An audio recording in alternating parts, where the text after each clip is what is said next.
Good night, I'm Sean Green with CBC Sports Night. The West Indies will be aiming to level their 5-match one-day series at 1-1 with a victory at Trent Bridge tomorrow. The regional side lost by 7 wickets in that particular game. That was a rain-shortened game. The West Indies will consider changes to their lineup, with all of their top 7 batsmen getting double figures, but none getting past Jason Holder, who made 41, batting a bit lower in the order. Now, Sunil Ambrose and Cal Hope will give them some additional batting options, while bowlers Miguel Cummins and Alzari Joseph they missed their first chance, and they could get a chance in this second game. Now, live coverage will be on MCTV Sports Maps from around 7:30 in the morning. Well, the 2-week preparation cushion given to the West Indies women for the recently concluded ICC World Cup in England was definitely not enough. So says a former assistant coach Ezra Mosley, who was speaking as a guest on QFN's Mid-Wicket radio show last night. Mosley, who was sacked with the rest of the team's management staff following a horrible outing at the tournament, says with such cold conditions in England, the women, like the men, found it difficult to adjust. I don't think that 2 weeks is enough time in England to prepare a side for a tournament like the World Cup. And even now, the senior West Indies team, they are in England, and they are saying that playing cricket in England is always a difficult task. I think the women suffered somewhat after qualifying in India.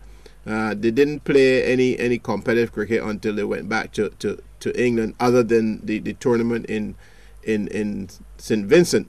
While the other teams, a lot of the other teams were playing in the qualifying rounds, and they came into the World Cup with a lot of cricket under the belt. So hopefully West Indies can benefit from that as well. In football news, defending champions National Sports Council are off to a winning start in the 2017 Women's League competition. Playing at the BFA Wildy AstroTurf, the NSC hammered their opponents Ellerton women in a one-sided contest. Damon Best reports. National Sports Council in the blue on the attack against Ellerton. This was the first of many to come. Camilla Burke, the easiest side foot finish you will ever see. It was 4-0 at this stage. Number 5 coming up, Shanice Stevenson. Poacher's goal onside, and well, the rest is history. NSC were running circles around Ellerton. Patrina Brathwaite with the nice give and go. Pick a spot, 6-0. How much more can they get by half-time? Stevenson with the keys to the back door unlocks it for Tiana Hackett. 7-0. The 8th goal came via a penalty. Handball in the box. Well, Kimberly Ellis was given the honor of scoring. Second time's the charm. Ellis added her second of the matchup with the outside of the right boot. 9-0 at halftime. The second half, Ellerton with too much work to do. 8 minutes in, they're pinned in their own half. Stevenson with her eyes on a hat trick. Keeper not tall enough. 10-0. The attack starting this time down the left, and Burke with the cross. A mistake from the defender, and that makes it 11-0. 4 players actually registered hat tricks in this one. Ellis at the back post, unmarked on the volley. Number 12. Well, inspired by that goal, Hackett receives the pass on this occasion, swivels, and the keeper really should have done better. That's 13-0. Long story short, NSC hammered Ellerton 16-0. Keneal Johnson from way out. And well, that just sums up the evening. Victory to NSC over Ellerton. Damien Best, CBC Sports. When he spoke He clearly did so for the entire Davis Cup squad. Hayden Lewis, after a hard-fought tie against Venezuela to see Barbados up in Group 1 once again, made a serious plea to the Barbados government and the private sector. Lewis believes that if the current crop is not financially supported, they will struggle in their fight to remain in the top group. We were in Group 1 before for 2 years and we didn't get any support whatsoever. And as a result, it was very difficult to stay in that group. It's a much higher level. But same thing, without much support either, we managed to get back there. We managed to get this win as well.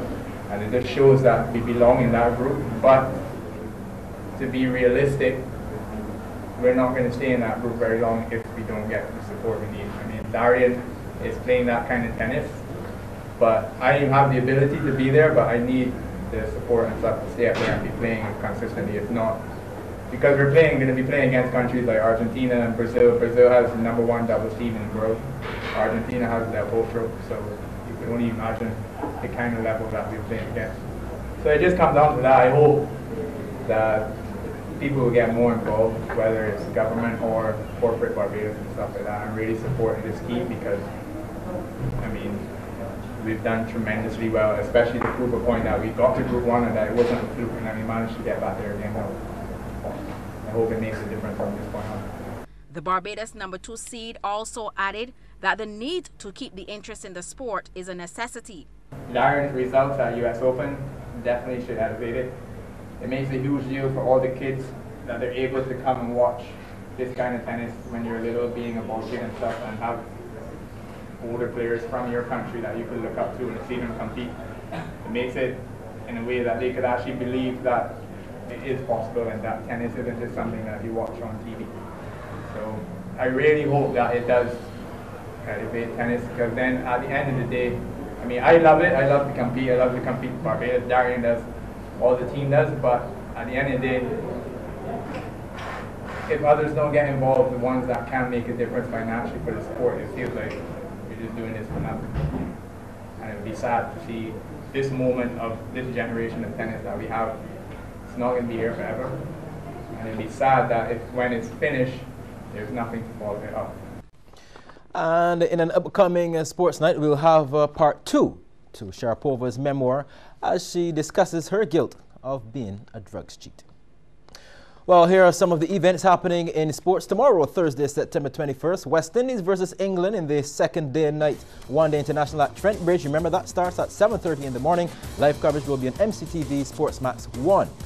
There's also one game scheduled in the Women's Football League competition. Technique FC will take on Kickstart Genesis at the BFA Wildy AstroTurf from 6 p.m. 5 preliminary matches will be contested in the Monarchs of the Court Road Tennis competition. The action begins at 7 p.m. at the former Tim's on the highway on Spring Garden. There are 2 games in the BABA Women's Premier League at the BCC Gym. At 6 p.m. Lady Cougars will take on Lady Trident. Then the Lady Cows will take on the Pine at 8 p.m. Well, that's sports for Wednesday. I'm Sean Green. Have a good night.